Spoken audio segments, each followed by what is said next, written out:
Hello everybody, welcome to my YouTube channel learning is fun. My name is Seema Agarwal. आज के इस video में मैं क्लास 10th आईसीएसई बोर्ड का chapter number 2 structure of chromosomes पढ़ा रही हूँ। सब्जेक्ट बायोलॉजी है और इसको वर्ड टू वर्ड एक्सप्लेनेशन देने वाली हूँ। इंपॉर्टेंट कॉन्सेप्ट है, पहली बार पढ़ रहे हो, थोड़ा टफ भी लगेगा, इसलिए इसका वर्ड टू वर्ड एक्सप्लेनेशन आपको इस वीडियो में मिलेगा। आप मेरे साथ इस वीडियो में बने रहिए। चलिए तो स्टार्ट करते हैं। Chapter number 2 structure of chromosomes. Syllabus के हिसाब से आपको स्ट्रक्चर ऑफ क्रोमोसोम पढ़ना है, बेसिक स्ट्रक्चर ऑफ क्रोमोसोम देखना है with elementary understanding of terms. Chromatin क्या होता है, क्रोमैटिड क्या होता है, जीन स्ट्रक्चर क्या है डीएनए का, और सेंट्रोमेयर क्या है। इन टर्म्स पे ध्यान देना है क्योंकि ये टर्म्स पूछे जा सकते हैं एग्जाम्स में। ठीक है, तो इस जो चैप्टर में थोड़ी बहुत एक्स्ट्रा नॉलेज भी दी गई है, लेकिन आपको पूरी अच्छी तरीके से समझ में आ जाएगा कि आखिरकार क्रोमोसोम का स्ट्रक्चर कैसा होता है।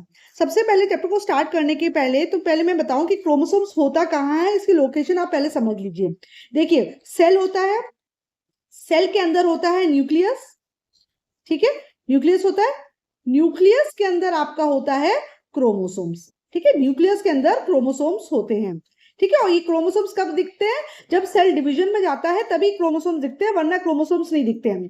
और क्रोमोसोम्स तभी दिखते हैं जब हम इस सेल को स्टेन करते हैं, मतलब किसी डाई से कलर करते हैं, तभी जाके आपको एक क्रोमोसोम्स दिखते हैं। क्योंकि अधिकतर जो चीजें होती है सेल के अंदर वो क्या होती है, ट्रांसपेरेंट होती है, वो ऐसे विजिबल नहीं होती है। तो उनको देखने के लिए हमको जो सेल है उसको स्टेन करना पड़ता है, उसको डाई, उसमें कलर डालना पड़ता है। और जब हम कलर डालते हैं तो क्रोमोसोम्स क्या हो जाते हैं, आपको विजिबल हो जाते हैं। ये जो क्रोमोसोम्स होते हैं ये दो चीजों से मिलकर बने होते हैं, डीएनए से और प्रोटीन से। ठीक है, डीएनए और प्रोटीन से मिलकर ये क्रोमोसोम्स बने रहते हैं। जो डीएनए होते हैं इन्हीं के ऊपर जेनेटिक मटेरियल जीन्स होते हैं।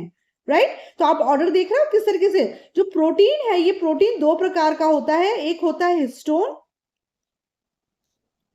और दूसरा होता है आपका एसिडिक प्रोटीन। ठीक है, एसिडिक प्रोटीन। तो ये ऑर्डर आप याद रखो, उसके बाद आपको चैप्टर में समझाऊंगी तो आपको क्लियर होगा कि कौन सी चीज किसके अंदर है। ठीक है, सबसे पहले सेल है, सेल के अंदर आपका न्यूक्लियस है। न्यूक्लियस में क्रोमोसोम्स होते हैं जो कि सेल डिवीजन के टाइम से ही विजिबल होते हैं, और जब हम सेल को स्टेन करते हैं तभी ये क्रोमोसोम विजिबल होते हैं। जो क्रोमोसोम्स होते हैं वो दो प्रकार के, उसके दो पार्ट्स होते हैं, so दो कंपोनेंट्स होते हैं, एक होता है डीएनए और दूसरा होता है प्रोटीन। डीएनए में रहते हैं जीन्स। यही जो जीन्स होते हैं वो जेनेटिक मटेरियल होते हैं जो कि कैरेक्टरिस्टिक्स को पेरेंट्स से ऑफस्प्रिंग्स में ट्रांसफर करते हैं। प्रोटीन जो होते हैं वो दो प्रकार के होते हैं, हिस्टोन्स और एसिडिक प्रोटीन। ये जो डीएनए होता है वो इसी हिस्टोन पर लिपटा हुआ होता है। ठीक है ना, इसी के ऊपर जैसे तुम्हारे 8 हिस्टोन के मॉलिक्यूल्स होते हैं, उसके ऊपर ये जो तुम्हारा डीएनए होता है वो अच्छे से लिपटा हुआ होता है। ठीक है, इसलिए ये तुम्हारा इस तरीके से ऑर्डर होता है। तो सबसे पहले हमने ये समझ लिया। दूसरी चीज आपकी जो इंपॉर्टेंट है वो ये आपको पढ़नी पड़ेगी। क्रोमोसोम्स में डीएनए और हिस्टोन्स होते हैं। तो जो डीएनए होता है वो करीब 40% होता है और जो हिस्टोन्स होते हैं वो करीब 60% होते हैं। ज्यादा हिस्टोन होता है, उससे थोड़ा सा कम डीएनए होता है। क्यों? क्योंकि डीएनए क्या होता है, इस हिस्टोन के चारों तरफ लिपटा हुआ होता है, तो ज्यादा हिस्टोन की जरूरत होती है ताकि एक स्टेबिलिटी प्रोवाइड कर सके और डीएनए क्वाइल्ड स्ट्रक्चर बना सके। तो पहले ये मैंने हल्का सा इंफॉर्मेशन दिया है, अब हम चैप्टर स्टार्ट करते हैं। ठीक है, introduction. Chromosomes are thought to have been discovered in 1842 by Carl von Nageli। ऐसा माना जाता था पहले कि क्रोमोसोम्स को 1842 में कार्ल वोन नागेली ने डिस्कवर किया था।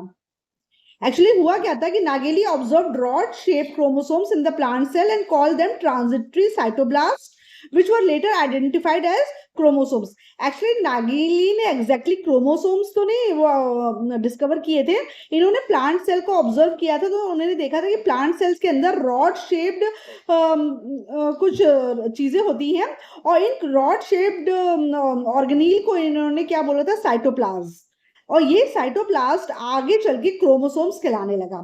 ठीक है, तो which were later identified as chromosomes। The chromosomes was first discovered by Walther Fleming and he called the thread-like structure present in the nucleus as chromatin in 1878। तो अगर आपसे पूछा जाए कि एक्चुअली में क्रोमोसोम किसने डिस्कवर किया है तो वो वॉल्थर फ्लेमिंग ने किया है, और इन्होंने 1878 में बताया था कि न्यूक्लियस के अंदर क्रोमैटिन होता है और यही क्रोमैटिन सेल डिवीजन के टाइम पे कंडेंस हो जाता है और वो क्रोमोसोम्स कहलाता है, ठीक है। He was Pioneer in mitosis research. जो वॉल्टर फ्लेमिंग थे, इन्होंने माइटोसिस, जो सेल डिवीजन दो प्रकार के होते हैं ना, आपने पढ़ा होगा पहले चैप्टर में कि सेल डिवीजन दो प्रकार के हैं, माइटोसिस और मियोसिस। तो माइटोसिस जो सेल डिवीजन है, इसकी जो स्टडी डिटेल स्टडी करी थी इन्होंने ही करी थी, वॉल्टर फ्लेमिंग ने। In 1888, W. Von Valdier, जो पहले वॉल्डियर है, coined the term chromosomes। फिर 1888 में W. Von Valdier ने क्रोमोसोम शब्द का इजाद किया ड्यू टू देयर स्टेनेबिलिटी, क्योंकि उन्होंने देखा कि जो क्रोमोसोम्स के जो क्रोमोसोम्स होते हैं वो उनको स्टेन किया जा सकता है, यानी कि उनको कलर किया जा सकता है। और क्रोमा का मतलब ही होता है कलर, इसी क्रोमा, क्योंकि कलर्ड हो सकते थे, इनको कलर किया जा सकता था, इसलिए इनका नाम उन्होंने क्या रख दिया, क्रोमोसोम्स, ठीक है। तो याद रखो कि पहले माना, इसमें तीन नाम है, तीनों नाम को ध्यान रखो। नागेली माना जाता था कि इन्होंने डिस्कवर किया है क्रोमोसोम्स, हालांकि इन्होंने डिस्कवर नहीं किया था, इन्होंने प्लांट सेल्स में देखा था कि कुछ ट्रांजिटरी साइटोब्लास्ट होते हैं। तो एक्चुअल क्रेडिट जो क्रोमोसोम्स की डिस्कवरी का जाता है वो वॉल्टर फ्लेमिंग को जाता है, ये वाला नाम याद रखना है, एक्चुअल क्रेडिट वॉल्टर फ्लेमिंग को जाता है। इन्होंने क्रोमोसोम्स को डिस्कवर किया है और इन्होंने बोला है कि सेल के न्यूक्लियस के अंदर क्रोमैटिन होता है और यही क्रोमैटिन कंडेंस होके क्या बन जाता है, क्रोमोसोम्स बन जाता है। और 1878 में इन्होंने बताया था। जो शब्द क्रोमोसोम है वो शब्द क्रोमोसोम दिया है W. Von Valdier ने। और क्यों बोला है इसको क्रोमोसोम्स क्यों बोला गया है, क्योंकि ये जो हिस्सा है सेल का, जब इसको डाई डालते हैं या कलर करते हैं तो ये कलर हो जाता है, यानी कि इसमें स्टेन आ जाता है, स्टेनेबिलिटी हो जाती है इसकी। तो क्रोमो का मतलब ही कलर होता है, ये स्टेनेबल है, यानी कि इनको कलर किया जा सकता है, इसलिए इसको नाम क्रोमोसोम इन्होंने रख दिया। तो ये तीनों नाम आप याद रखेंगे और क्वेश्चन जैसा पूछा गया उस हिसाब से आप ये नाम वहां पर लिखेंगे, ठीक है ना। कोई कंफ्यूजन नहीं होना चाहिए, कोई किस वक्त हमको कौन सा नाम लेना है। अगर उन्होंने बोला thought to have been discovered तो लिखना कार्ल वन नेगेली। अगर उन्होंने बोला कि chromosomes was first discovered by, तो आप नाम लिखोगे वॉल्टर फ्लेमिंग का। और अगर उन्होंने बोला कि भाई टर्म क्रोमोसोम किसने दिया, तो आपको लिखना पड़ेगा W. Von Valdier। तो इस तरीके से छोटे छोटे क्वेश्चन आते हैं जिसमें बच्चे कंफ्यूज हो जाते हैं, तो आप इस चीज को ध्यान देना। Now structure of chromosomes. Chromosomes are thread-like structure usually present in the nucleus of a cell that become visible only during cell division, mitosis and meiosis। जैसे मैंने आपको बताया कि दो प्रकार के डिविजन्स होते हैं, एक होता है माइटोसिस और मियोसिस। तो सेल डिवीजन के दौरान ही सेल के न्यूक्लियस के अंदर थ्रेड लाइक स्ट्रक्चर देखने को मिलता है, यही क्रोमोसोम्स होते हैं। Chromosomes contains hereditary information of the cell in the form of gene। हर सेल का जो हेरिडिटरी इंफॉर्मेशन होता है वो क्रोमोसोम्स में होता है, किसके रूप में, जीन्स के रूप में। तो क्रोमोसोम्स में ये जीन्स होते हैं जिसकी वजह से क्रोमोसोम्स को हम हेरिडिटरी मटेरियल मानते हैं, ठीक है ना।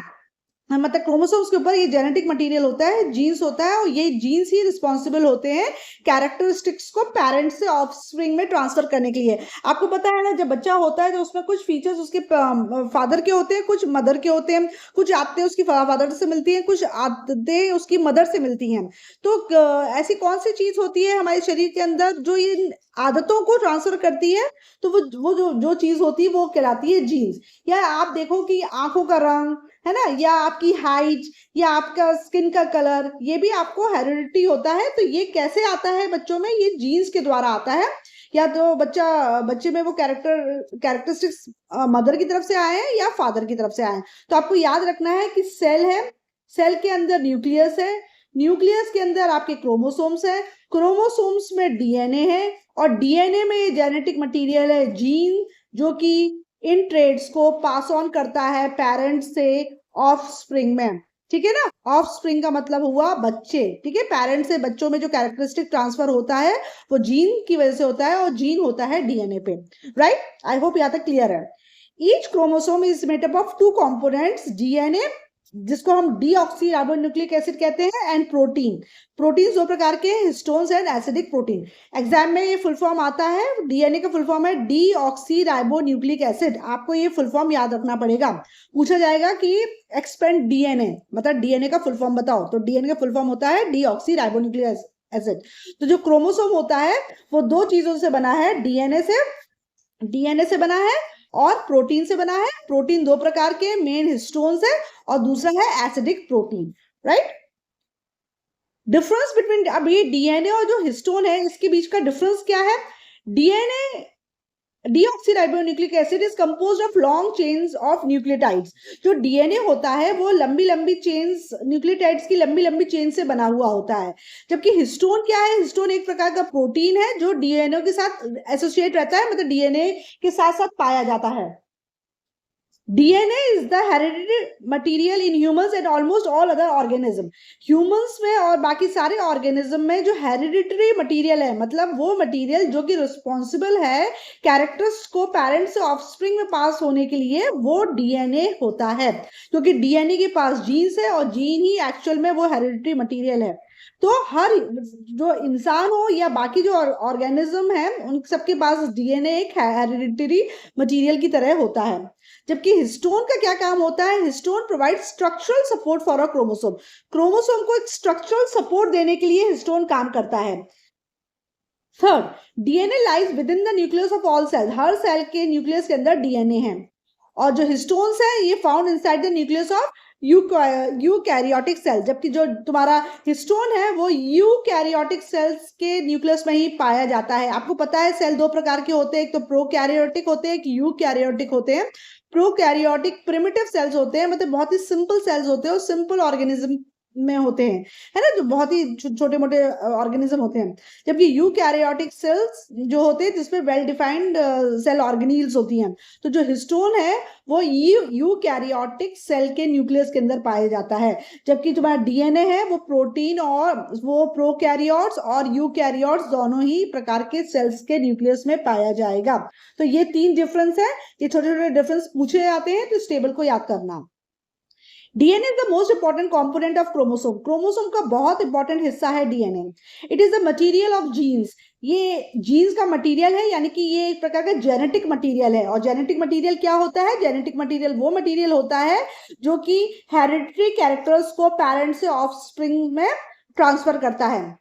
Chromatin contains a DNA molecule and almost equal amount of basic histone protein। जो क्रोमोसोम्स होते हैं उसमें डीएनए होता है और उसमें लगभग सेम अमाउंट का हिस्टोन होता है। लेकिन अगर आपसे एग्जैक्ट पूछा जाए तो सेलिना के हिसाब से जो डीएनए होता है वो कितना होता है क्रोमोसोम के अंदर? 40% होता है। और जो हिस्टोन होता है वो कितना होता है? वो 60% होता है। तो ये परसेंटेज भी याद रखना। Chromosomes occur during cell division and they are formed due to coiling and folding of chromatin having bead-like units called nucleosomes। Chromosomes जो होते हैं वो हमको सेल डिवीजन के टाइम पे देखने मिलते हैं। और ये क्यों होता है? क्योंकि जो क्रोमेटिन जो थ्रेड लाइक स्ट्रक्चर होता है, क्या होता है कि जिस सेल है ना, सेल है, सेल का ये न्यूक्लियस है, न्यूक्लियस के अंदर ये ऐसे थ्रेड लाइक स्ट्रक्चर होते हैं। ये स्ट्रक्चर को हम क्या कहते हैं? क्रोमेटिन्स कहते हैं। ठीक है। और यही क्रोमेटिन सेल डिवीजन के टाइम पे थिक हो जाते हैं और वो क्रोमोसोम्स को बना लेते हैं। तो तो क्या लिखा है इसमें? Chromosomes occur during cell division and they are formed due to the coiling and folding of chromatin having bead-like units called nucleosomes। तो जो क्रोमैटिन जब तुम्हारा कॉइल और फोल्ड होता है न्यूक्लियोसोम्स में, तब वो क्या बन जाता है? वो क्रोमोसोम्स में कन्वर्ट हो जाता है। इसको और अच्छे से भी हम नेक्स्ट पेज में समझेंगे। नाउ देखो ये डायग्राम दिख रहा है, ये सेल है, ये सेल का न्यूक्लियस आपको दिख रहा है। ये सेल के न्यूक्लियस के अंदर ये थ्रेड लाइक स्ट्रक्चर्स है ना, यही क्रोमेटिन है। ठीक है। और न्यूक्लियस के चारों तरफ जो मेम्ब्रेन है उसको न्यूक्लियर मेम्ब्रेन कह रहे हैं। ठीक है, न्यूक्लियर एनवेलप कह रहे हैं, राइट। और ये तुम्हारा न्यूक्लियस के इस साइड आपको दो सेंट्रियोल्स दिख रहे हैं। ये सेंट्रियोल्स का रोल होता है आपके सेल डिवीजन के टाइम पे। ठीक है, ये क्रोमोसोम का स्ट्रक्चर दिखाया गया। एक्चुअली एक सिंगल क्रोमोसोम इस तरीके से होता है। ठीक है, क्रोमोसोम के ये दो एंड्स होते हैं जिसको हम टीलोमियर्स कहते हैं और बीच में सेंट्रोमियर होता है जिससे ये दोनों टीलोमियर्स अटैच्ड रहते हैं। ठीक है, तो एक्चुअली सिंगल क्रोमोसोम का स्ट्रक्चर ये होता है। जब ये डबल हो जाता है तो इस तरीके से ये दिखता है। ठीक है ना। Most chromosomes consist of two arms that extend out from a specialized region of DNA called the centromeres। देखो जो मैं बोल रही हूँ कि एक minute. Now, most chromosomes consist of two arms that extend out from a specialized region of DNA called the centromere। जो chromosomes होता है वो उसमें दो आर्म्स होते हैं, एक आर्म ये है, एक आर्म ये है, और ये बीच में किसे अटैच्ड है? सेंट्रोमियर से अटैच्ड है। ठीक है। middle body. Centromere or primary construction gives a particular shape to the chromosome due to the position. अब इस सेंट्रोमियर की पोजीशन किस तरफ है, बीच में है कि ऊपर की तरफ है कि थोड़े मतलब 2/3 पोजीशन पे है, इसके हिसाब से क्रोमोसोम अलग अलग प्रकार के होते हैं, वो हम आगे पढ़ेंगे. तो क्रोमोसोम्स एक्सट्रीमिटीज और terminal regions on either side are called telomeres. ये नाम याद रखो. जो तुम्हारे क्रोमोसोम्स के ये दो जो एंड्स होते हैं, है ना, इसको हम क्या बोलते हैं, इसको हम टीलोमियर्स कहते हैं. टीलोमियर्स, ठीक है, ये नाम याद रखना. राइट, बीच जहां से ये टीलोमियर्स अटैच है उसको तो तुम सेंट्रोमियर बोल रहे हो, लेकिन ये जो एंड्स दिख रहे हैं इनको आप टीलोमियर्स बोलते हो. Right. Chromatids. Before a cell divides, it duplicates its chromosome. That is, each DNA molecule of each chromosome make a copy of itself and becomes associated with proteins. Cell divide हो उसके पहले chromatids, before a cell divides, it duplicates its chromosomes. जब जो cell divide होता है तो वो अपने जो क्रोमोसोम्स होते हैं उसको डुप्लीकेट कर लेता है. ठीक है ना. Before a cell divides, it duplicates its chromosomes. That is, each DNA molecule of each chromosome makes a copy of itself and becomes associated with protein. मतलब सेल डिवीजन के पहले तुम्हारा जो क्रोमोसोम होता है वो डबल हो जाता है, डुप्लीकेट कर लेता है. यानी कि इसके हर जो डीएनए मॉलिक्यूल होता है वो अपनी एक और कॉपी बना लेता है प्रोटीन के साथ एसोसिएट होके. The two copies of chromosomes remain attached at their centromere. ये दो कॉपी बन गई हैं, ये सेंट्रोमियर से अटैच रहती हैं. आप इस डायग्राम में देखो, सेल वैसे जो क्रोमोसोम होता है वो ऐसा होता है. जब सेल डिवीजन होता है तो यही क्रोमोसोम ने अपनी एक और कॉपी बना ली, एक ये है और एक ये है, और दोनों के दोनों क्रोमोसोम्स यहाँ पे सेंट्रोमियर से अटैच्ड हैं. तो ये डुप्लीकेटेड क्रोमोसोम कहला रहा है. ये सिंगल क्रोमोसोम है और यही क्रोमोसोम 2 हो गया तो उसको डुप्लीकेटेड क्रोमोसोम कह रहे हैं, और ये क्रोमोसोम के आर्म्स हैं. Right. Now, the two copies of chromosomes remain attached at their centromeres. तो याद रखो, ये जो दोनों क्रोमोसोम्स हैं ये सेंट्रोमियर पे अटैच्ड है ना, यहाँ पे सेंट्रोमियर पे ये दोनों क्रोमोसोम अटैच्ड हैं. As long as two copies of chromosomes are attached to the common centromere, they are called sister chromatids. जब तक ये दोनों आपस में यहाँ पे अटैच्ड हैं तब तक इसको क्या बोलेंगे, सिस्टर क्रोमैटिड्स. देखो यहाँ पे लिखा गया है कि ये क्योंकि चूंकि ये अभी अटैच्ड है तो इन दोनों क्रोमोसोम्स को आप क्या बोल रहे हो, सिस्टर क्रोमैटिड आप बोल रहे हो. ठीक है. तो नॉर्मली क्रोमोसोम एक्सेस सिंगल होता है, बीच में सेंट्रोमियर होता है, उसके 2 एंड्स होते हैं, इन एंड्स को हम टीलोमियर कहते हैं. जब सेल डिवीजन होता है तो क्रोमोसोम अपने आप को डबल करता है, उसका शेप इस तरीके से लगता है, और दोनों जो स्ट्रैंड्स होते हैं, दोनों जो क्रोमैटिड्स होते हैं वो सेंट्रोमियर से अटैच रहते हैं, और इन दोनों क्रोमैटिड्स को हम क्या बोलेंगे, सिस्टर क्रोमैटिड्स बोलेंगे. तो ये वाला जो डायग्राम है वो डुप्लीकेटेड क्रोमोसोम को दिखा रहा है, जबकि ये वाला जो डायग्राम है वो सिंगल क्रोमोसोम को दिखा रहा है. आई होप ये क्लियर हो गया है. ठीक है. Both chromatids of chromosomes are identical. दोनों जो क्रोमैटिड्स हैं इस क्रोमोसोम के वो एकदम आइडेंटिकल है विद आइडेंटिकल जीन्स. दोनों में एक जैसे जीन्स है क्योंकि एक ही डीएनए ने रेप्लिकेट करके 2 बनाया है. During cell division the 2 sister chromatids separate and each chromatid becomes an independent daughter chromosome. और जब सेल डिवीजन होता है तो ये जो क्रोमैटिड्स होते हैं वो सेपरेट हो जाते हैं और इंडिपेंडेंट क्रोमोसोम्स में वो कन्वर्ट हो जाते हैं. ठीक है ना. सेल डिवीजन के टाइम में ये दोबारा आपके इस तरीके से हो जाएंगे, अलग अलग हो जाएंगे. राइट. अभी अटैच है, फिर ये अलग अलग हो जाते हैं. Different organisms have different number of chromosomes in their nuclei. ये याद रखो, अलग अलग ऑर्गेनिज्म के न्यूक्लियाई में अलग अलग नंबर ऑफ क्रोमोसोम्स होते हैं, और हर ऑर्गेनिज्म का नंबर ऑफ क्रोमोसोम फिक्स्ड होता है.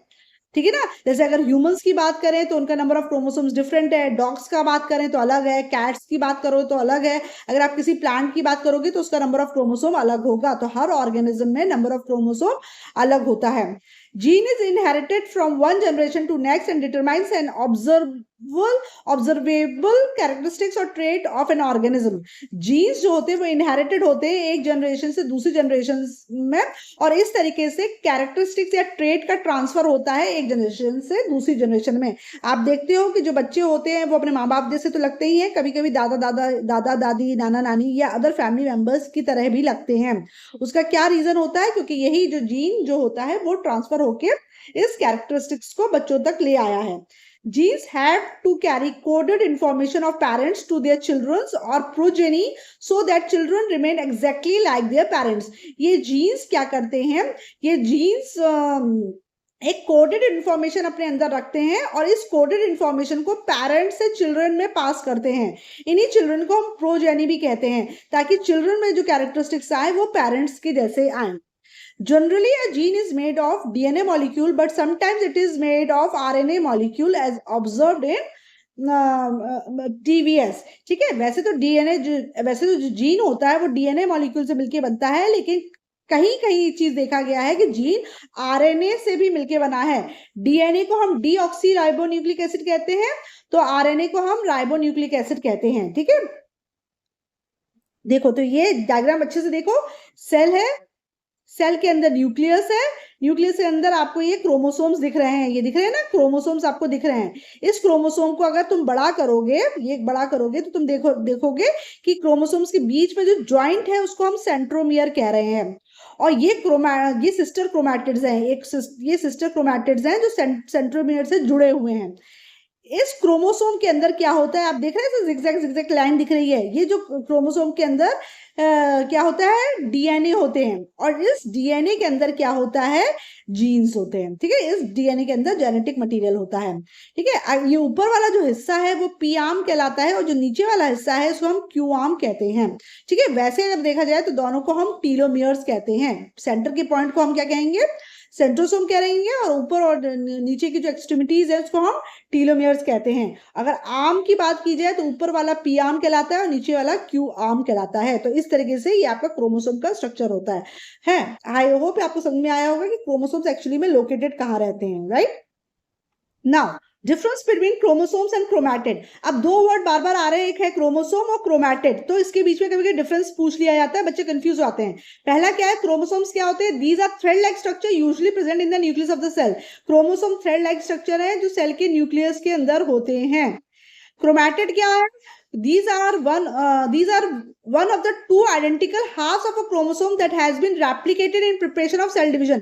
क्रोमैटिड तो तुम्हारा जब तुम्हारा सेल डिवीजन होता है और तुम्हारा क्रोमोसोम डबल होता है तो 1/2 जो होता है वो तुम्हारा क्या कहलाता है, वो क्रोमैटिड कहलाता है ना। ये ऐसे 2 हाफ बनते हैं ना, तो एक हाफ तुम्हारा ये क्या है, क्रोमैटिड है, right. Second, they contain hereditary information of the cell in the form of genes। Chromosomes hereditary information रखते हैं अपने अंदर जीन्स के रूप में, जबकि जो क्रोमैटिड्स होते हैं they enable the cells to duplicate, ये सेल को डुप्लीकेट करने में हेल्प करते हैं during cell division. DNA is the most important component and there is only a single DNA molecule. DNA बहुत इंपॉर्टेंट कंपोनेंट है, और सिर्फ क्रोमोसोम का डीएनए बहुत इंपॉर्टेंट कंपोनेंट है, और एक सिंगल डीएनए मॉलिक्यूल होता है एक क्रोमोसोम में।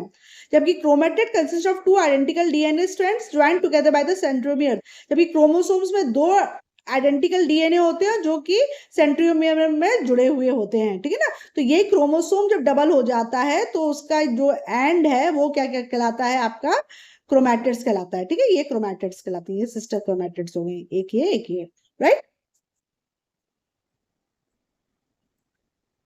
नाउ वैसे हमने पिछले लाइन में क्या पढ़ा है कि जो तुम्हारा जीन होता है वो डीएनए से बनता है, लेकिन किसी किसी केस में जीन आरएनए से भी बनता है। जैसे कि एग्जांपल किस में पाया जाता है, टोबैको मोज़ेक वायरस, टीएमवी में आपने देखा कि जो जीन होता है वो आरएनए से बना हुआ होता है, ये याद रखो। ठीक है ना, ये एक अलग सी चीज है, तो ये पूछ सकते हैं।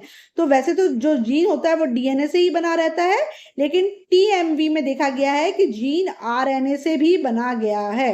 ठीक है, There are thousands of genes on a chromosomes which control various characteristics of an organism।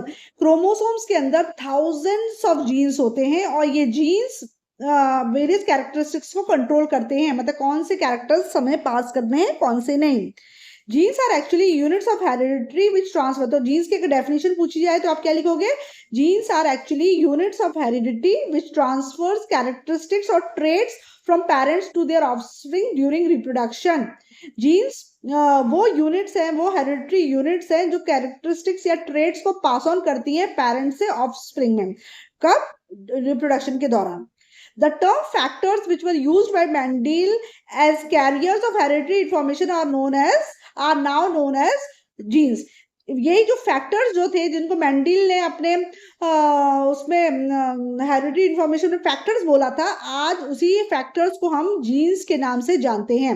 The term factors which were used by Mendel as carriers of hereditary information are now known as genes. Mendel ने बोला था कि जो factors होते हैं वो carriers of hereditary information होते हैं। इसी फैक्टर को हमने एक प्रॉपर नाम दे दिया है और इसको अब हम जीन्स के नाम पे जानते हैं, राइट। तो जब आप वो सेकंड चैप्टर पढ़ोगे जेनेटिक्स, तब आप फैक्टर फैक्टर आप बार बार पढ़ोगे, है ना। कैरियर्स ऑफ हेरिडिटरी इंफॉर्मेशन समझ जाना, फैक्टर का मतलब यहाँ पे क्या है, जीन्स है। Now importance of genes, अब जीन्स की क्या इंपॉर्टेंस है? Genes are the building blocks of life, बहुत इंपॉर्टेंट है, बिल्डिंग ब्लॉक्स है लाइफ के। They can be defined as a segment of DNA that is responsible for the inheritance and expression of a particular character. ये कह सकते हैं कि DNA का एक सेगमेंट है और ये रिस्पॉन्सिबल होते हैं ताकि पेरेंट्स से बच्चे तक एक पर्टिकुलर कैरेक्टर का इनहेरिटेंस हो सके और वो एक्सप्रेस कर सके, है ना। कोई भी, जैसे सपोज करो कि मदर या फादर में से किसी की भी ब्लू आईज है, अब ये जो कैरेक्टरिस्टिक मदर से बच्चे में जाना चाहिए, तो अगर मदर का ये जीन का कैरेक्टर अगर बच्चे में चला गया तो बच्चे की भी आईज भी ब्लू हो जाएंगी। तो हम कह सकते हैं कि जीन एक डीएनए का सेगमेंट है जिसका जो रिस्पॉन्सिबल होता है inheritance and expression of a particular character, ताकि एक कैरेक्टर पेरेंट से ऑफस्प्रिंग में जाए और वो कैरेक्टर अपने आप को एक्सप्रेस कर सके, ताकि बच्चे में भी वो कैरेक्टर देखने को मिले, है ना। तो पहली बात तो ट्रांसफर होता है उस कैरेक्टर का, और फिर उसके बाद एक्सप्रेशन होता है। मतलब ट्रांसफर होने के बाद जरूरी नहीं कि जितने भी कैरेक्टर्स ट्रांसफर हो रहे हैं वो सबके सब एक्सप्रेस ही हो, है ना। कुछ डोमिनेंट रहते हैं और कुछ डोमिनेंट नहीं रहते हैं, रिसेसिव रहते हैं। तो जो डोमिनेंट कैरेक्टर्स होते हैं वो एक्सप्रेस्ड होते हैं। तो जीन ही रिस्पॉन्सिबल होता है इन कैरेक्टर्स को इनहेरिट करने के लिए, यानी कि ट्रांसफर करने के लिए पेरेंट्स से ऑफस्प्रिंग में, और बाद में इसी की वजह से वो एक्सप्रेस भी होते हैं, यानी कि बच्चों में देखने को मिलते हैं वो characters. They contain information for making specific molecules and proteins that allow human cells to function and further help to control how the body grows and operates. Actually, genes के अंदर स्पेसिफिक मॉलिक्यूल्स होते हैं और proteins होते हैं जो कि human cells को that allow human cells to function and further help to control how the body grows and operate.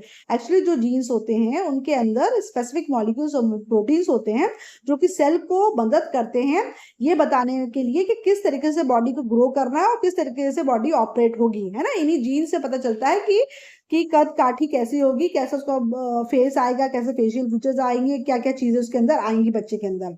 They are also responsible for the expression of any particular physical characteristics such as hair और eye colour. आंखों का रंग, बालों का रंग जो हमारा बच्चों का माँ बाप से मिलता जुलता आता है, उसके लिए भी जीन ही रिस्पॉन्सिबल होते हैं। Now genes produce duplicate copies of themselves and the process is called replication। Term याद करो, जीन्स अपनी जैसे डुप्लीकेट कॉपी बनाते हैं और जब वो डुप्लीकेट कॉपी बनाते हैं तो इस प्रोसेस को रेप्लिकेशन कहते हैं। The word is replication. Now एक एक्स्ट्रा इंफॉर्मेशन दी है इन्होंने डीएनए में। Seymour Benzer gave the modern concept of genes in 1955 when he introduced the term cistron, muton and recon। जो ये व्यक्ति थे इन्होंने 1955 में एक और एड ऑन किया था इस इंफॉर्मेशन में, और इन्होंने 3 टर्म्स का इस्तेमाल किया था, सिस्ट्रॉन, म्यूटॉन एंड रेकॉन। हालांकि इसके बारे में आपको ज्यादा डिटेल में पढ़ने की जरूरत नहीं है। अब बार बार जो एग्जाम में पूछते हैं वो एक टर्म होता है कि भाई डिप्लॉइड क्रोमोसोम्स और हैप्लॉइड क्रोमोसोम्स का मतलब क्या होता है। बच्चे कंफ्यूज होते हैं कि डिप्लॉइड क्या है, हैप्लॉइड क्या है। तो यहाँ पे समझाया गया है कि डिप्लॉइड क्रोमोसोम लिखा है उसका मतलब क्या है और हैप्लॉइड लिखा है इसका मतलब क्या है। ध्यान से सुनो। Every eukaryotic species has a fixed number of chromosomes in its cell। Her eukaryotic species के सेल्स में नंबर ऑफ क्रोमोसोम्स जो होते हैं फिक्स होते हैं। मतलब ह्यूमन में कितना क्रोमोसोम्स होगा, कितने नंबर ऑफ क्रोमोसोम्स होंगे वो फिक्स्ड है। कैट में कितने होंगे वो फिक्स्ड है। डॉग में कितने क्रोमोसोम्स होंगे वो फिक्स्ड है, right. The number of chromosomes varies from minimum 2 to a few hundred in different species। 2 से लेकर कई 100 तक ये नंबर हो सकते हैं क्रोमोसोम्स के, ठीक है ना। अगर हम इंसानों की बात करें, अगर ह्यूमन बीइंग्स की बात करें, मतलब क्रोमोसोम्स कम से कम 2 तो होते ही हैं और 2 से ज्यादा भी हो सकते हैं, करीब 100-200 भी हो सकते हैं अलग अलग स्पीशीज में। अगर हम इंसानों की बात करें तो in human beings there are 46 chromosomes, 44 autosomes and 2 sex chromosomes in each body cell. देखो जो ह्यूमन बीइंग्स होते हैं उसके हर एक बॉडी सेल्स में जो क्रोमोसोम्स होते हैं वो 46 होते हैं। क्रोमोसोम्स कितने होते हैं? 46 होते हैं। क्रोमोसोम्स जो होते हैं वो 46 होते हैं। ये जो क्रोमोसोम्स होते हैं वो दो में डिवाइड होते हैं, ऑटोसोम्स में और सेक्स क्रोमोसोम्स में। ठीक है, ऑटोसोम्स में और सेक्स क्रोमोसोम्स में। जो ऑटोसोम्स होते हैं तो 46 में से तुम्हारे 44 तो ऑटोसोम्स हो जाएंगे और जो दो बचेंगे वो क्या हो जाएगा, तुम्हारा सेक्स क्रोमोसोम्स आएंगे। तो 44 प्लस 2 कितना हो गया, 46 क्रोमोसोम्स टोटल हो गए। ठीक है, तो आपको ये पता होना चाहिए कि हर एक बॉडी सेल्स में तुम्हारे जो नंबर ऑफ क्रोमोसोम्स होते हैं वो 46 होते हैं और उसमें से तुम्हारे 44 ऑटोसोम्स होते हैं और 2 सेक्स क्रोमोसोम्स होते हैं। देखो यही लिखा है उन्होंने, क्या लिखा है देखो, in human beings there are 46 chromosomes, 44 autosomes and 2 sex chromosomes in each body or somatic cell. There is always a pair of chromosomes of each kind. हमेशा जो क्रोमोसोम होता है वो पेयर में रहता है। ठीक है ना, क्रोमोसोम पेयर में एग्जिस्ट करता है। The paired condition of chromosome is known as diploid. तो जब क्रोमोसोम पेयर में होता है तो उसको डिप्लॉइड कहते हैं, मतलब दो दो के जोड़े में है तो उसको डिप्लॉइड कहते हैं। And the cell which has the full number of chromosome that is 2 of each kind is called diploid cell. और जिसमें तुम्हारे जोड़े में क्रोमोसोम्स होते हैं, मतलब पेयर में क्रोमोसोम होते हैं जिन सेलों में, उन सेल को डिप्लॉइड सेल कहते हैं। तो जब क्रोमोसोम पेयर के रूप में होता है तो उसको क्या कहते हैं, डिप्लॉइड।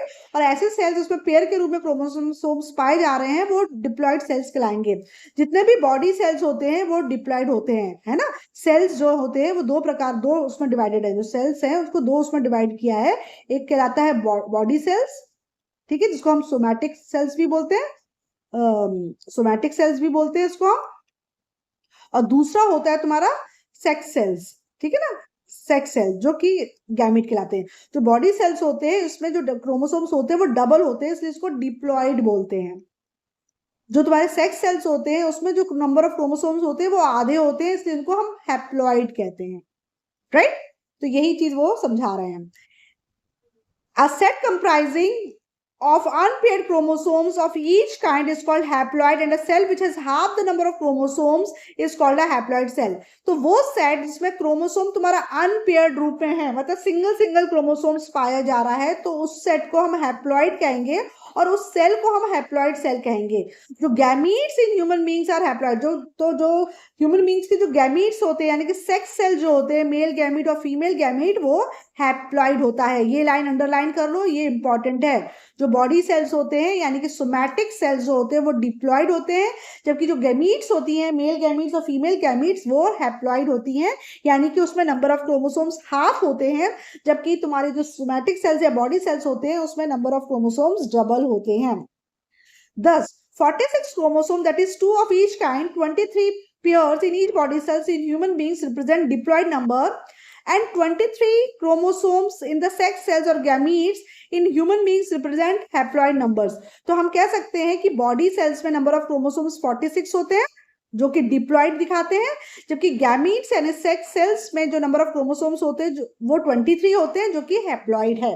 ठीक है, तो अगर डिप्लॉइड लिखा है तो उसके पास क्रोमोसोम कितना होगा, 46, और ये किसमें होता है, बॉडी सेल्स में। लेकिन अगर हैप्लॉइड लिखा है तो नंबर ऑफ क्रोमोसोम्स कितने होंगे, 23 होंगे, और ये काय में पाए जाते हैं, सेक्स सेल्स, जिनको हम गैमीट्स भी कहते हैं। और गैमीट्स क्या होते हैं, स्पर्म और ओवम। स्पर्म मेल गैमीट है और ओवम क्या है, फीमेल गैमीट है। The nucleus control all the metabolic activities of the cell. Cell की जितनी भी metabolic activity है उसको कंट्रोल कौन कर रहा है, न्यूक्लियस कर रहा है। It regulates the cell cycle and is concerned with the transmission of hereditary characters from the parent to the offspring.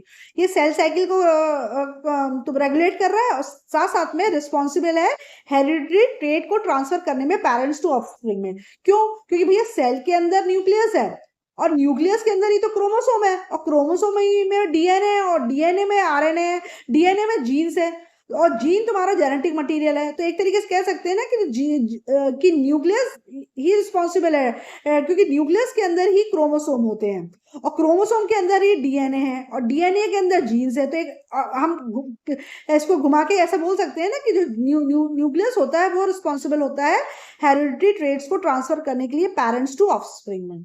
ठीक है ना। तो इसलिए कंफ्यूज मत हो कि अरे भाई अभी तो डीएनए बोल रहे हैं, कभी जीन्स बोल रहे हैं, कभी न्यूक्लियस बोल रहे हैं। वो एक ही चीज है ना। उसको समझने में बस फेयर है, क्योंकि न्यूक्लियस के अंदर क्रोमोसोम्स होता है, क्रोमोसोम्स के अंदर डीएनए होते हैं, और डीएनए में जीन्स होते हैं, और जीन्स रिस्पॉन्सिबल होते हैं हेरिडिटरी कैरेक्टर्स को ट्रांसफर करने के लिए। तो हम ऐसे भी बोल सकते हैं कि न्यूक्लियस रिस्पॉन्सिबल है हेरिडिटरी कैरेक्टर्स को ट्रांसफर करने के लिए, right. Now do you know in human diploid cells और 2n इज टू 46। अगर ह्यूमन बीइंग हमने बताया था ना कि अदर अलग अलग ऑर्गेनिज्म में नंबर ऑफ क्रोमोसोम्स अलग अलग होते हैं। तो अगर इंसानों की बात की जाए तो उनका जो डिप्लॉयड सेल होता है तो 2n जो नंबर ऑफ क्रोमोसोम होते हैं वो 46 होते हैं। अगर उनको पेयर्स में बांट दिया जाए तो करीब 23 पेयर 23 पेयर्स ह्यूमन बींग्स के अंदर होते हैं। डॉग्स की बात की जाए तो उसमें कितने होते हैं, टोटल 78। अगर इनका पेयर बनाया जाए तो करीब 39 पेयर्स पाए जाएंगे। अगर ऑर्थोवॉक की बात करोगे तो उसमें नंबर ऑफ क्रोमोसोम्स 36 होते हैं, अगर इनका पेयर बनाओगे तो 18 हो जाएंगे। जो बैक्टीरिया है ई कोलाई वो उसके अंदर जो क्रोमोसोम होते हैं वो 1 ही होता है। और जो राय है जिसको हम उसके पास जो क्रोमोसोम है 14 है, और इसे पेयर बनाओगे तो 7 हो जाएगा। बाई चांस ये क्वेश्चन पूछ सकते हैं, वैसे तो आपको मेन ह्यूमन बीइंग से ही रखना है यार, लेकिन भाई कभी कभार एमसीक्यू में इनमें से किसी ऑर्गेनिज्म को पूछ सकते हैं, तो थोड़ा सा ध्यान दे देना। नाउ नेक्स्ट इंपॉर्टेंट चीज है टाइप्स ऑफ क्रोमोसोम। अब क्रोमोसोम के कितने प्रकार होते हैं, हालांकि सेलिनिया में ये पार्ट नहीं दिया है, लेकिन इसमें ये एक्स्ट्रा इन्फॉर्मेशन दी है तो मैं शेयर कर देती हूँ। अगर बाई चांस ये क्वेश्चन आए तो आप बता सकते हो, हालांकि ये पूछेंगे नहीं क्योंकि सिलेबस का हिस्सा नहीं है।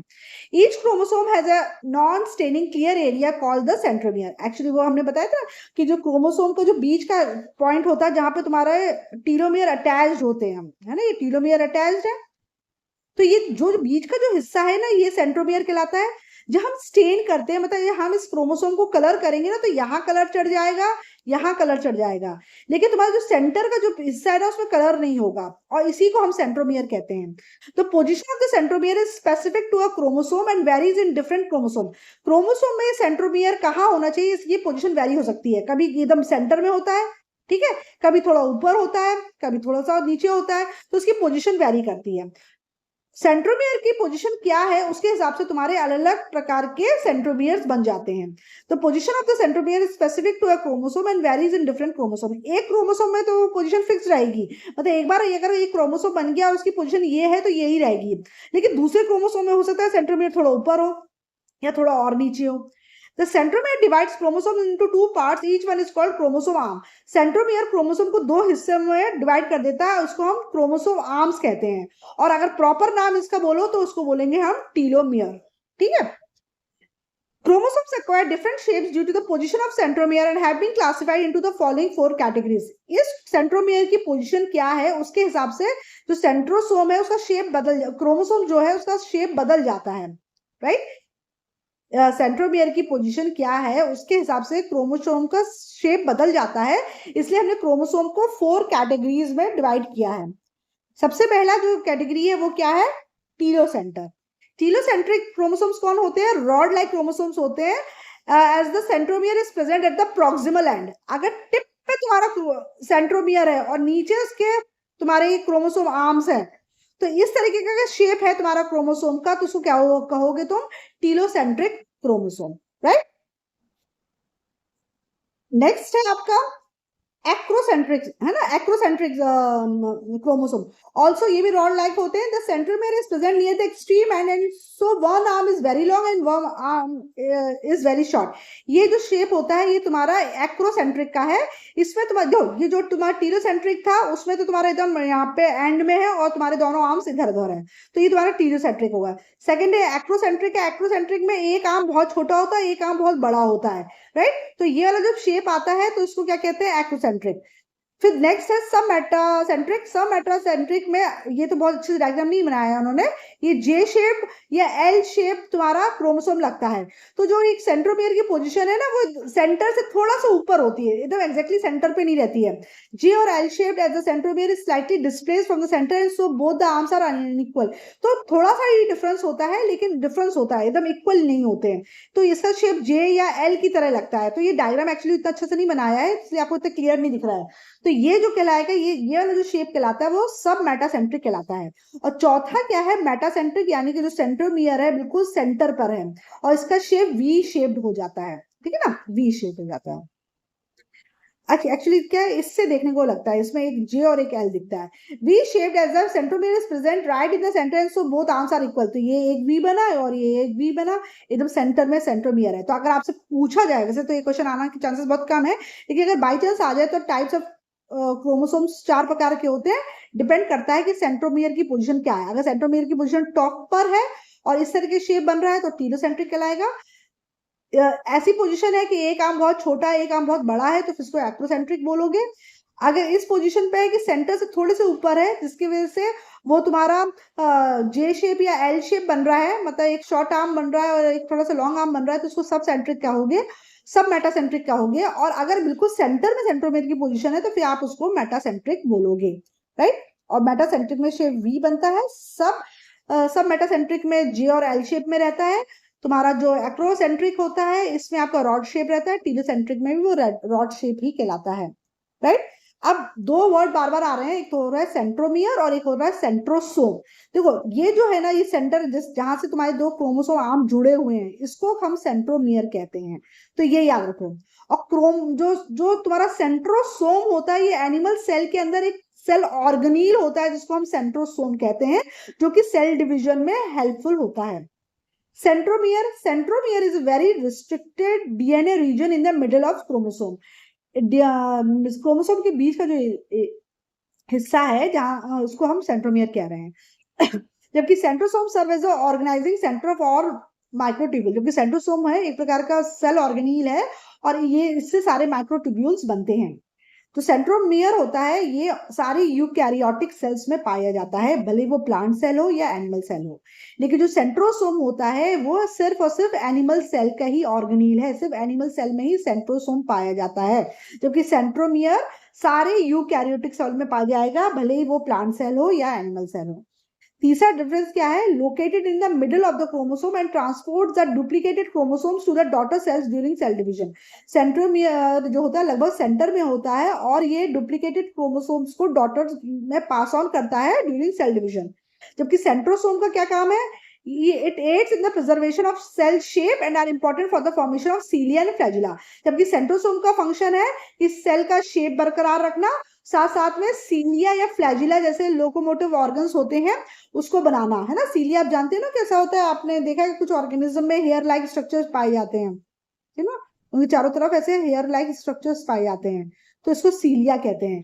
और फ्लैजिला क्या होता है, फ्लैजिला भी मूवमेंट में आता है, एक ऐसा एक हेयर लाइक स्ट्रक्चर निकला रहता है जिससे वो मूव करता है, उसको फ्लैजिला कहते हैं। तो फ्लैजिला और सीलिया बनाने के लिए तुम्हारा सेंट्रोसोम इस्तेमाल में आता है। तो भी मोटे मोटे तौर पे याद रखो, सेंट्रोसोम एक प्रकार का सेल ऑर्गेनील है जो सिर्फ और सिर्फ एनिमल सेल में पाया जाता है और इसका काम है सेल को शेप देना और सीलिया और फ्लैजिला के बनने में हेल्प करना, राइट। जबकि सेंट्रोमियर तुम्हारा क्रोमोसोम का हिस्सा है, मिडिल में रहता है और ये सारे यूकैरियोटिक सेल में पाया जाता है और ये डुप्लीकेटेड क्रोमोसोम्स को डॉटर सेल्स में during cell division pass on करता है। अब जो भी हमने पढ़ा है उसके बेसिस पर एक इन्होंने टेस्ट योर अंडरस्टैंडिंग बनाया है। इसमें देखते हैं आपको कितना आया। Chromosomes are thought to have been discovered in 1842 by. अब हमने स्टार्टिंग में पढ़ा था कि माना गया था कि क्रोमोसोम्स को 1842 में इस व्यक्ति ने डिस्कवर किया था। हमने देखे तो उसमें 3 नाम थे। तो सबसे पहले वाला जो नाम था ना, कार्ल वॉन नागेली, वो उसका आंसर होगा, क्योंकि उनको माना गया था कि इन्होंने किया है, लेकिन एक्चुअल में दूसरे व्यक्ति ने किया था, फ्लेमिंग ने किया था, ठीक है। तो यहाँ पे थॉट टू बी डिस्कवर्ड में आंसर आएगा आपका नागेली, NAGELI, राइट, NAGELI। पूरा नाम तो कार्ल वॉन नागेली था। Dash is a unit of DNA on a chromosome that controls the specific characteristics of an organism. तो ऑर्गेनिज्म की स्पेसिफिक कैरेक्टरिस्टिक को कौन कंट्रोल करता है, जीन, और जीन ही होता है DNA के ऊपर। Interface dash shows the chromatic network. तो इंटरफेस के टाइम पे जो न्यूक्लियस होता है वो क्रोमैटिक नेटवर्क दिखाता है, क्योंकि उसमें धागे धागे जैसे रेशे पड़े रहते हैं। ट्रू एंड फॉल्स देख लेते हैं। Chromatin network is present in a highly diffused and uncoiled form in the interphase nucleus। ये ट्रू है कि फॉल्स? तो ये ट्रू है, क्योंकि इंटरफेस जब न्यूक्लियस इंटरफेस स्टेज में होता है तो उसके अंदर जो क्रोमैटिन नेटवर्क्स होते हैं वो थ्रेड लाइक स्ट्रक्चर में पड़े रहते हैं। नेक्स्ट है द क्रोमोसोम एक्सट्रीमिटीज और terminal regions on either side are called telophase. ये फॉल्स है। टीलोफेज नहीं कहलाता है, वो टीलोमियर कहलाता है, राइट। तो ये दो मिलते जुलते टर्म्स है जिससे बच्चे कंफ्यूज आते हैं। अगर वो कहा हाँ कुछ टीलो टीलो था तो उन्होंने इसको ट्रू कर देंगे, जबकि उसमें डिफरेंस है। टीलोफेज एक माइटोसिस डिवीजन की फेज है, जबकि टीलोमियर क्या है, क्रोमोसोम का पार्ट, राइट। तो telomere is a right thing. Now अब तो हमने क्रोमोसोम का स्ट्रक्चर पढ़ लिया, अब हम स्ट्रक्चर ऑफ डीएनए पढ़ रहे हैं, ठीक है ना। क्रोमोसोम्स के अंदर डीएनए होते हैं और डीएनए का स्ट्रक्चर क्या होता है वो हम पढ़ रहे हैं। जो डीएनए का स्ट्रक्चर है वो वॉटसन एंड क्रिक ने दिया था, और इसको डबल हेलिक्स स्ट्रक्चर कहते हैं, ठीक है। आपकी इस वाली बुक में नहीं दिया है कि इसको डबल हेलिक्स स्ट्रक्चर कहते हैं, लेकिन सेलिना में दिया है। आप याद रखना, डबल हेलिक्स स्ट्रक्चर कहा जाता है डीएनए के स्ट्रक्चर को, और उसको वॉटसन एंड क्रिक ने दिया था, ठीक है। तो आपको ये याद रखना पड़ेगा। Nucleus is an important structure in the cell to control all cellular process. Nucleus contain chromosomes that are made up of proteins and DNA. Nucleus एक important structure है सेल का जो सारे cellular process को control करता है। Nucleus के अंदर क्रोमोसोम्स है, क्रोमोसोम्स हमारा प्रोटीन और डीएनए से मिलकर बना है, हम पढ़ चुके हैं। DNA is hereditary material as it contains genetic information. DNA एक हेरिडिटरी मटेरियल है क्योंकि उसके अंदर जेनेटिक इन्फॉर्मेशन होती है, और ये जेनेटिक इन्फॉर्मेशन पेरेंट से ऑफस्प्रिंग में ट्रांसफर करता है। It is the most important constituent of chromosome. Chromosome का सबसे इंपॉर्टेंट हिस्सा होता है डीएनए, है ना। क्रोमोसोम के दो हिस्से हैं, एक तो डीएनए है और एक प्रोटीन है। तो अगर इन दोनों की बात की जाए तो क्रोमोसोम के लिए इंपॉर्टेंट क्या है, DNA. It is a long polymer of deoxyribonucleotides. एक बड़ी सी चेन होती है डीऑक्सीराइबोन्यूक्लियोटाइड्स की, ठीक है। एक लंबी सी चेन होती है डीऑक्सीराइबोन्यूक्लियोटाइड की। The length of DNA is defined by the number of nucleotide and it has. कितना लंबा होगा डिपेंड करता है कि इसमें कितने सारे न्यूक्लियोटाइड्स अटैच्ड हैं। डीएनए की लंबाई कितनी होगी डिपेंड करता है कितने न्यूक्लियोटाइड्स इसमें अटैच्ड हैं। Since a pair of nucleotides is referred to as a base pair, it is also defined by a number of base pair. तो हम इसको की जो since a pair of nucleotide is referred to, क्योंकि nucleotide के pair को हम base pair भी कहते हैं, इसलिए हम इसको बेस पेयर्स के रूप में भी डिफाइन कर सकते हैं डीएनए को। अब डीएनए के फीचर्स क्या है ये ध्यान से सुनो। DNA molecule is a large molecule, लंबा सा बड़ा मॉलिक्यूल होता है, एक मैक्रो मॉलिक्यूल होता है, इसमें मिलियंस ऑफ न्यूक्लियोटाइड्स होते हैं, इसलिए इसको पॉलीन्यूक्लियोटाइड, क्या पॉली मतलब होता है मैनी, न्यूक्लियोटाइड बहुत सारे न्यूक्लियोटाइड से एक लंबी सी चेन बनी है जिसको हम डीएनए कहते हैं, ठीक है। तो डीएनए एक बहुत सारे न्यूक्लियोटाइड से बनी हुई चेन है, इसलिए एक बड़ा सा मॉलिक्यूल है, इसलिए इसको मैक्रो मॉलिक्यूल कह रहे हैं, ठीक है। हर एक वर्ड क्लियर हो गया। DNA molecule is a large molecule, a macro molecule consisting of millions of nucleotides, hence it is called polynucleotide. तो देखो इस डायग्राम में स्ट्रक्चर ऑफ डीएनए दिखा रहे हैं, ये सेल है, ये सेल का न्यूक्लियस है, न्यूक्लियस के अंदर क्रोमोसोम्स हैं, दिख रहा है ये येलो येलो। इस क्रोमोसोम को बड़ा किया तो आपको इस तरीके से दिख रहा है, इसके अंदर जिगजैग जिगजैग लाइन दिख रही है डबल हेलिक्स स्ट्रक्चर में, ये डीएनए है। इस डीएनए को तुम बड़ा करोगे तो इस तरीके से तुम्हें डबल हेलिक्स स्ट्रक्चर दिखेगा, दो रेशे और बीच में ऐसे तुमको ऐसे कुछ बॉन्ड से दिखेंगे, ये इसके अंदर तुम्हारे जेनेटिक इंफॉर्मेशन रहती है। तो ये तुम्हारा स्ट्रक्चर है डीएनए का। तो ये जो स्ट्रक्चर है ना, इसको ये डीएनए का स्ट्रक्चर है, यही डबल हेलिक्स स्ट्रक्चर कहलाता है जो वॉटसन और क्रिक ने दिया था, राइट।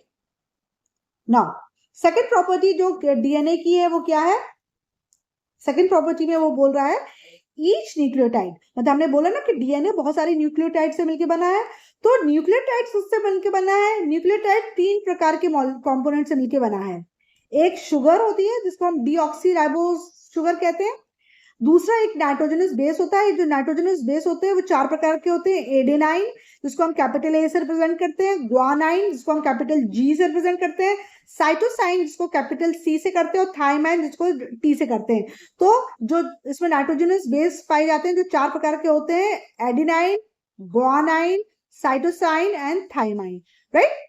और तीसरा जो कंपोनेंट होता है न्यूक्लियोटाइड का वो फॉस्फेट ग्रुप होता है।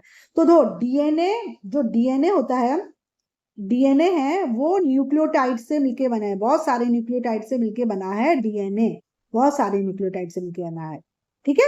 और जो न्यूक्लियोटाइड है वो खुद में 3 चीज से मिलके बना है, एक शुगर मॉलिक्यूल जिसको हम डीऑक्सीराइबोस शुगर कहते हैं, नाइट्रोजनस बेस जो कि 4 प्रकार के हैं एजीसीटी, और तीसरा होता है फॉस्फेट ग्रुप, राइट। अब समझ में आया क्या बोल रहा है ये, और ये याद रखना, ये पूछते हैं, ये इंपॉर्टेंट पार्ट है, इसको याद रखना, ठीक है। की कंपोनेंट्स ऑफ न्यूक्लियोटाइड क्या है, ये 3 होते हैं, इसको याद रखो। तो 2 इसमें दिखाया भी है, ये डबल हेलिक्स स्ट्रक्चर दिखाया है, इस तरीके से अटैच्ड है। जो तुम्हारा एडेनाइन है वो थाइमाइन के साथ होता है, जो ग्वानाइन है साइटोसिन के साथ होता है। ये फिक्स रहता है कि कौन किसके साथ कंबाइन करेगा। तो ये नाइट्रोजनस बेसिस दिखाए गए हैं। DNA is the source of information for making proteins. Any change in the information leads to the production of different proteins, which leads to the altered body's design. जो DNA होता है वो source of information रहता है protein बनाने के लिए, और अगर इस इंफॉर्मेशन में कोई भी बदलाव आया तो भैया अलग प्रकार का प्रोटीन बन जाएगा। जब अलग प्रकार का प्रोटीन बन जाएगा तो बॉडी के डिजाइन में चेंज आ जाएगा, है ना। प्रोटीन कैसा बनेगा वो डिपेंड करता है डीएनए में, और डीएनए में अगर कोई बदलाव आएगा तो तुम्हारा प्रोटीन बदल जाएगा, तो जिससे तुम्हारी बॉडी की डिजाइन ऑल्टर हो जाएगी। इतना इंपॉर्टेंट होता है। During reproduction, multiple copies of DNA is formed in a reproducing cell and the process is known as DNA replication. जब रिप्रोडक्शन होता है तो बहुत सारे डीएनए की कॉपीज बनती हैं रिप्रोड्यूसिंग सेल में, और इसको हम डीएनए रेप्लिकेशन कहते हैं। टर्म क्या है, रेप्लिकेशन, ठीक है। When the cell divides into two, each new cells get a copy of each DNA और chromosome along with the whole cellular apparatus. जब सेल डिवाइड करता है तो दोनों नए सेल्स में, एक सेल है वो डिवाइड करके 2 नए सेल बनाया, दोनों नए सेल्स में डीएनए की एक एक कॉपी आ जाएगी। यहाँ पे 2 डीएनए होंगे और यहाँ पे एक कॉपी इसके पास आ जाएगी, एक कॉपी इसके पास आ जाएगी, ठीक है। Complete accuracy in DNA copying leads to 2 exactly identical cells. अगर बिल्कुल एक जैसी तुम्हारी डीएनए की कॉपी हुई है तो बिल्कुल आइडेंटिकल सेल्स बनेंगे, लेकिन but any errors in duplication can lead to dissimilar cells of variation. लेकिन अगर कुछ तुम्हारा कॉपी करते वक्त कुछ अगर एरर आ गया तो उससे क्या हो जाएगा, जो जो कैरेक्टरिस्टिक्स होंगे उसमें वेरिएशंस देखने को मिलेंगी। जैसे इस फिगर में दिखा रहे हैं कि एक ही स्ट्रैंड तुम्हारा 2 में टूट रहा है ना, तो अगर बिल्कुल एग्जैक्टली एक जैसा वो हुआ तो फिर एकदम आइडेंटिकल तुम्हारे वो बनेंगे डॉटर डीएनए, ठीक है। नहीं तो क्या हो जाएगा, इसमें चेंजेस आ जाएगा, है ना। तो यही लिखा है ना कि complete accuracy in DNA copying leads to 2 exactly identical cells but any error in duplication can lead to dissimilar cells. अगर एक जैसा बिल्कुल एक्यूरेट डीएनए कॉपी हुआ है तो तुम्हारी दो न्यू सेल्स बनेंगी, वो आइडेंटिकल होंगे। और अगर डीएनए की कॉपी में तुम्हारा कुछ गड़बड़ी हुई है तो वो आइडेंटिकल सेल्स नहीं बनेंगे, अलग अलग उसमें वेरिएशंस आ जाएंगे। According to Watson and Crick, when the 2 strands of DNA separate and each strand serve as a template to form a new strand. Watson and Crick ने बोला कि जब सेल डिवीजन होता है तो इसके जो 2 स्ट्रैंड होते हैं वो खुल जाते हैं ना, डबल स्ट्रैंड से बना हुआ ना। जब सेल डिवीजन होता है तो ये जो डबल स्ट्रैंड जो इसकी स्ट्रैंड्स है वो खुल जाएंगे और दोनों फिर स्ट्रैंड अपने अपने आप को डबल कर लेंगे, ठीक है ना। तो इस तरीके से हो जाएगा। The bases in the old strand automatically decide the complementary bases that would appear in the new strand on the basis that जो कौन सा स्ट्रैंड कौन से बेस, मतलब कौन सा बेस तुम्हारे किसके साथ ग्रुप करेगा, मतलब तुम्हारा एडेनाइन ग्वानाइन के साथ ग्रुप करेगा कि साइटोसिन के साथ ग्रुप करेगा कि थाइमाइन के साथ ग्रुप करेगा, ये पहले से ही डिसाइड होता है, ये फिक्स होता है। और ये फिक्स क्या है, वो उसी तरीके से वो पेयरिंग कर लेते हैं। The bases in the old strand automatically decide the complementary bases and would appear in the new strand on the basis that A will pair with T. हमें याद रखो, ये पूछते हैं क्वेश्चन कि भाई किसकी पेयरिंग किसके साथ बनती है। तो जो ए होता है यानी कि एडिनाइन पेयर करता है टी से यानी कि थाइमाइन से, ठीक है। और जो ग्वानाइन होता है वो पेयर करता है सी से। तो ए टी होता है और जी सी होता है, यही पेयरिंग होती है। ए टी होता है और जी सी होता है, यही पेयरिंग होती है, right. Thus, one DNA molecule gives rise to 2 DNA molecules identical to that of protein. तो एक DNA molecule से तुम्हारी 2 DNA molecule बन गई है ना। आपको दिख रहा है ना इस फिगर में कि एक DNA molecule से 2 DNA molecule आपकी बन गई हैं, राइट। एक DNA molecule से 2 DNA molecule identical molecule बन गई हैं। However, in the newly formed DNA, one strand will be old and the another will be new. This is known as semi-conservative model of replication. जब ये replication बनता है तो आप देख रहे हो जैसे इसमें 2 DNA, एक DNA से 2 DNA बन रही है, तो एक तो आपको पुरानी ब्लू दिख रही है और दूसरी नई आपको रेड दिख रही है। तो जब 2 नई बनती है उसमें एक स्ट्रैंड पुराना वाला रहता है, दूसरा जो स्ट्रैंड होता है वो नया वाला बनता है, और इसी को हम क्या बोलते हैं, semi conservative model of replication. तो ये भी वॉटसन एंड क्रिक ने ही बताया था। तो इसका ऑर्डर क्या होता है, आप फिगर 8b में देखना कि ओरिजिनल डीएनए होगा, उसका डबल हेलिक्स जो है वो अनवाउंड होगा, यानी खुल जाएगा। ये दो स्ट्रैंड जो आपस में लिपटी हुई हैं वो खुल जाएंगी। फिर दोनों स्ट्रैंड अपना सेपरेट रेप्लिकेट कर लेंगे। Each separated strand act as a template for replicating as a new partner strand, है ना, वो अलग अलग तरीके से रेप्लिकेट कर लेंगे और डबल हेलिक्स तुम्हारा दोबारा बन जाएगा। इस डायग्राम में भी वो दो ऐसे दिखा रहे हैं कि जो तुम्हारा पेरेंट का डीएनए है, इसका जो हेलिक्स स्ट्रक्चर है यहाँ पे खुल गया है, अनवाउंड हो गया है, और फिर हर एक स्ट्रैंड ने अपना डुप्लीकेट बना लिया है और तुम्हारा दो दो आइडेंटिकल स्ट्रैंड्स बन गए हैं, न्यू डीएनए स्ट्रैंड बन गए हैं, ठीक है ना। फिर इसमें थिंक और आंसर का है, ये क्वेश्चन आप अटेम्प्ट करना जितना मैंने समझा दिया। नेक्स्ट, अब इसमें देखिए इसी का डायग्राम बता रहे थे दो, तो ये तो तुम्हारा दिखा रहा है डीएनए मॉलिक्यूल, तो डीएनए मॉलिक्यूल देख रहे हो डबल हेलिक्स स्ट्रक्चर है ना, ये जो स्ट्रक्चर होता है शेप होता है डबल हेलिक्स स्ट्रक्चर कहते हैं। इसमें शुगर फॉस्फेट की बैकबोन है, ये 4 नाइट्रोजनस बेसेस होते हैं जो इस तरीके से कंबाइन होते हैं। आपको पता है कि ए टी के साथ होता है, मतलब एडेनाइन थाइमाइन के साथ होता है, और तुम्हारा साइटोसाइन साइटोसाइन के साथ होता है। जब तुम्हारा रेप्लिकेशन हो रहा होता है तो तुम्हारा ये जो डीएनए का मॉलिक्यूल है वो यहाँ से तुम्हारा अनजिप हो जाएगा, मतलब ये खुलने लगेगा, जो आपस में लिपटा हुआ है तो नीचे से ये खुल जाएगा, ठीक है ना। जब खुल जाएगा तो एक जो स्ट्रैंड है वो दूसरे के साथ पेयरिंग कर लेगा, दूसरा स्ट्रैंड दूसरे के साथ पेयरिंग करेगा, तो तुम्हारे एक नए 2 स्ट्रैंड तैयार हो गए, है ना। अनजिप हुआ, फिर कॉम्प्लीमेंट्री बेस पेयरिंग हुई और सिंथेसिस ऑफ न्यू डीएनए बन गए। तो एक डीएनए से 2 डीएनए बन गए।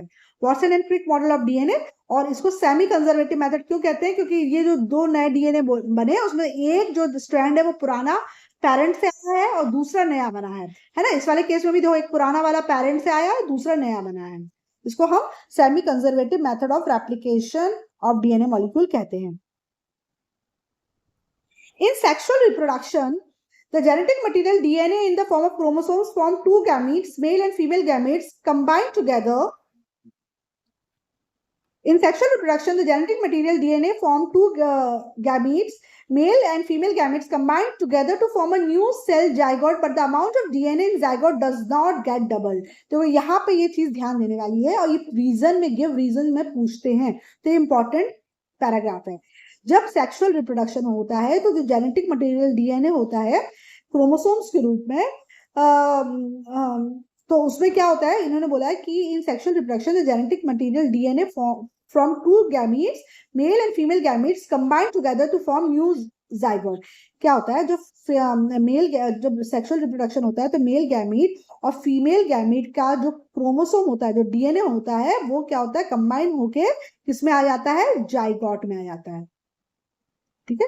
जब मेल गैमीट फीमेल गैमीट के साथ कंबाइन करती है तो क्या बनता है, जाइगोट बनता है, ठीक है, जाइगोट बनता है, और आधा इसका डीएनए मटेरियल और आधा इसका डीएनए मटेरियल इस जाइगोट में आता है। The gametes are special type of अच्छा फिर से देखते हैं इसको। In sexual reproduction the genetic material DNA from 2 gametes, male and female gametes combine together to form a new cell zygote, but the amount of DNA in zygote does not get double। इन्होंने बोला कि जब तुम्हारा male gamete और female gamete fuse होकर zygote बनता है तो इसका जेनेटिक मटेरियल डीएनए और उसका डीएनए आके इसमें कंबाइन होके बनता है, लेकिन जो जो डीएनए है वो जाइगोट में डबल नहीं होता है। तो ऐसा क्यों नहीं होता है, क्योंकि जो गैमेट्स है वो special type of reproductive cells हैं जिसके अंदर सिर्फ हाफ अमाउंट ऑफ डीएनए ही होता है। इनके पास डीएनए होता ही आधा है, ठीक है ना, इनके पास डीएनए एन होता है, 2n नहीं होता है, ठीक है। तो जब जाइगोट बनता है तो इसका एन और इसका एन कंबाइन करके जाइगोट के पास 2n आ जाता है, राइट। तो जो रिप्रोडक्टिव सेल्स होते हैं, यानी कि जो मेल गैमीट और फीमेल गैमीट होता है, उसमें जो नंबर ऑफ क्रोमोसोम्स होते हैं वो हैप्लॉइड यानी कि nn होते हैं। तो जब तुम्हारा ये क्रोमोसोम जो बनता है, जब ये जाइगोट बनता है तो ये दोनों nn क्रोमोसोम्स कंबाइन करके डिप्लॉइड कंडीशन ले आते हैं, 2n बन जाता है, ठीक है। The gametes are special type of cells called reproductive cells which contain only half the amount of DNA. So when a male gamete fuses with a female gamete during sexual reproduction and form a zygote, it will have the normal amount of DNA. तो उसमें normal amount of DNA यानी कि 2n ही आएगा, तो normally DNA 2n ही होना चाहिए, है ना। उससे ज्यादा अगर होगा तो चला कुछ और बन जाएगा, है ना। तो 2n ही आए, इसलिए क्या होता है, पहले से ही इन रिप्रोडक्टिव सेल्स में नंबर ऑफ क्रोमोसोम्स नंबर आधे होते हैं, हैप्लॉइड होते हैं। तो जब ये दोनों कंबाइन करके जाइगोट बनाते हैं तो जाइगोट में नंबर ऑफ क्रोमोसोम्स कितने हो जाते हैं, 2n होते हैं, यानी कि डिप्लॉइड स्ट्रक्चर आ जाता है। तो गैमीट्स हैप्लॉइड होते हैं, जबकि जो जाइगोट बना वो डिप्लॉयड होता है। ठीक है, it will have normal amount of DNA. For example human sperm, जैसे मेल गैमेट यानी कि ह्यूमन का स्पर्म के पास 23 क्रोमोसोम्स है, और फीमेल का जो एग या ओवम जिसे कहते हैं उसके पास भी 23 क्रोमोसोम है।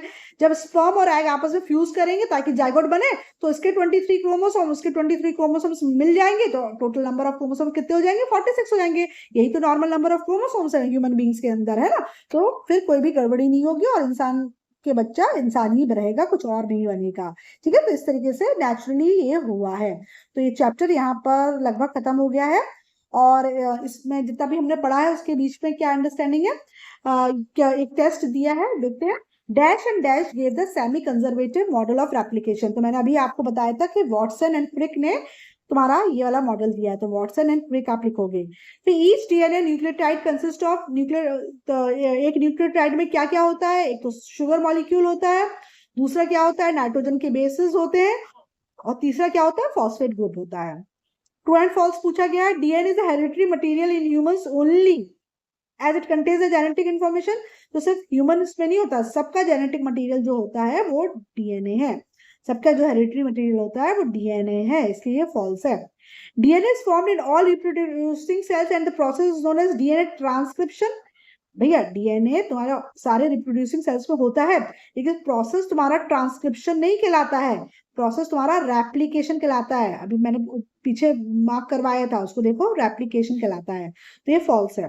Next, the gametes are called reproductive cells which contain only half the amount of DNA. तो ये बात सही है, गैमीट्स रिप्रोडक्टिव सेल्स होते हैं, इनमें जो डीएनए की मात्रा होती है वो हाफ ही होती है, राइट। अब इसमें एक टर्म यूज हुआ है डीएनए फिंगरप्रिंटिंग, बहुत सुना होगा आपने मूवीज में, सीरियल्स में, क्या डीएनए टेस्टिंग कराते हैं। डीएनए टेस्टिंग, डीएनए टेस्टिंग से हमें पता चल जाता है किसी भी बच्चे का पेरेंट कौन है ना। तो पैटर्निटी टेस्ट करना होता है तो हम डीएनए टेस्टिंग कर सकते हैं। अगर हमें कोई क्राइम सस्पेक्ट होता है तो उसके लिए भी डीएनए फिंगरप्रिंटिंग काम में आती है। उसी तरीके से अगर हमको किसी भी ऑर्गेनिज्म का इवोल्यूशन हिस्ट्री देखनी है कि भैया ये ऑर्गेनिज्म किससे इवॉल्व हुआ होगा, तो उसमें भी डीएनए फिंगरप्रिंटिंग काम में आती है। तो डीएनए फिंगरप्रिंटिंग क्या होती है? तो फिंगरप्रिंट्स इस तरीके से होते हैं ना। तो डीएनए फिंगरप्रिंटिंग क्या होती है? The technique which is used to identify and analyse the variation on the basis of variation and morphism in DNA sequence is called DNA fingerprinting. पूरा डेफिनेशन उन्होंने दिया है कि डीएनए फिंगरप्रिंटिंग एक टेक्निक है जिससे आइडेंटिफाई और एनालाइज होता है कि क्या वेरिएशन है ना, क्या वेरिएशन हुआ है, ये हम आइडेंटिफाई करते हैं और उसको एनालाइज करते हैं। किस बेसिस पे? कि किस बेसिस पे डीएनए में वेरिएशन या पॉलीमॉर्फिज्म देखने को मिल रहा है, डीएनए के सीक्वेंस में किस प्रकार का वेरिएशन या पॉलीमॉर्फिज्म देखने को मिल रहा है, इस हिसाब से हम देख लेते हैं कि क्या क्या वेरिएशन हुआ है। इसी को हम डीएनए फिंगरप्रिंटिंग कहते हैं। ये DNA typing, DNA profiling, genetic fingerprinting, genotyping और आइडेंटिटी टेस्टिंग के नाम से भी जाना जाता है। और फिंगरप्रिंटिंग का इस्तेमाल हम करते हैं क्राइम सस्पेक्ट को आइडेंटिफाई करने के लिए, पैटर्निटी टेस्टिंग के लिए, और use to find out evolution history of an organism, right. तो ये चैप्टर ऑलमोस्ट कंप्लीट हो गया है। यहाँ पे दो साइंटिस्ट के बारे में बताया गया है, हल्का सा रीड कर लेते हैं। James D Watson, an American molecular biology geneticist and zoologist, along with Francis Crick, an English molecular biologist, biophysicist, neuroscientist, gave the concept that two strands of DNA double helix are held together by hydrogen bonds between nitrogenous bases on opposite strand. ये दोनों scientist थे जिन्होंने double helix structure दिया था, और इन्होंने बोला था कि डीएनए के जो दो स्ट्रैंड्स हैं वो हाइड्रोजन बॉन्ड से जुड़े रहते हैं, दो नाइट्रोजनस बेसिस के बीच में हाइड्रोजन बॉन्ड्स रहते हैं, और इस तरीके से ये दोनों स्ट्रैंड्स आपस में जुड़े रहते हैं। Are held together by hydrogen bonds between nitrogenous bases on opposite strands. Opposite strands के जो नाइट्रोजनस बेसिस होते हैं वो हाइड्रोजन बॉन्ड के द्वारा जुड़े रहते हैं, जिसकी वजह से ये दोनों स्ट्रैंड्स साथ साथ में रहते हैं, अलग अलग नहीं जाते हैं। Better known as Watson Crick model. तो डीएनए का जो स्ट्रक्चर है वो वॉटसन क्रिक मॉडल कहलाता है, ये डबल हेलिक्स स्ट्रक्चर है। In 1953 they propose the double helix structure of the DNA. देखो मैंने बोला था ये चीज इंपॉर्टेंट है, ये याद रखना कि इन्होंने 1953 में डबल हेलिक्स स्ट्रक्चर दिया था डीएनए का, जिसको हम वॉटसन क्रिक मॉडल भी कहते हैं। Watson Crick and Maurice Wilkins were awarded in the 1962 Nobel prize in physiology और मेडिसिन। इन लोगों को नोबेल प्राइज इस टाइम पे मिला था। तो ये दोनों साइंटिस्ट हैं, इनके बारे में इन्होंने बताया, ये वॉटसन है और ये फ्रांसिस क्रिक हैं। ठीक है, तो इस चैप्टर में जितने भी कीवर्ड्स वगैरह यूज हुए हैं उसका लिस्ट भी इस चैप्टर में दी गई है, तो आप इसको देख सकते हैं, और इसकी समरी भी दी गई है और साथ में आपके क्वेश्चन आंसर्स हैं। आई होप ये चैप्टर क्लियर हो गया होगा। अब इस चैप्टर को एक बार अपनी बुक से भी पढ़ो ताकि कोई भी डाउट ना रहे, और अगर इनकेस कुछ डाउट आता है तो आप कमेंट सेक्शन में पूछ सकते हैं। Thank you.